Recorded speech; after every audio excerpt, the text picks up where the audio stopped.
తులసి దగ్గర కావ్య వాళ్ళ పాప గుక్కపెట్టి మరీ ఏడుస్తూ ఉంటుంది. అది చూసి తట్టుకోలేక కావ్య అయితే తులసి దగ్గరికి వెళ్ళి, "నేను మీ పాపకి కాస్త పాలు ఇవ్వచ్చా? ఏడుపు ఆపుతుందేమో" అని చెప్పేసైతే అంటూ ఉంటుంది. ఆ మాటలు విని అక్కడ ఉన్న రాజు అయితే ఒక్కసారిగా షాక్ అయిపోతూ ఉంటాడు. ఇంతలో అక్కడ ఉన్న తులసి మాత్రం, "చాలా థాంక్స్ అండి.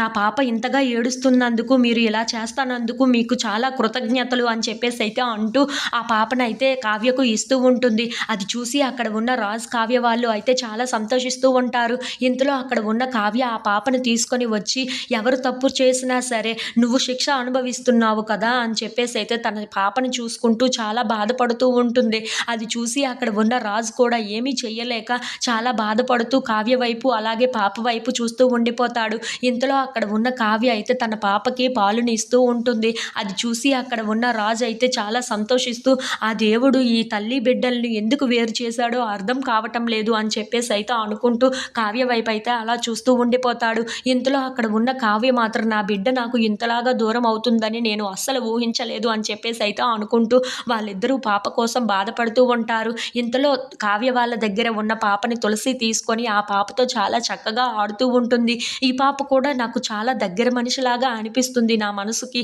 ఈ పాపను చూస్తే నాకు ఏదో అయిపోతుంది అని చెప్పేసి అయితే అనుకుంటూ ఆ పాపతో చాలా చక్కగా అయితే ఆడుకుంటూ ఉంటుంది.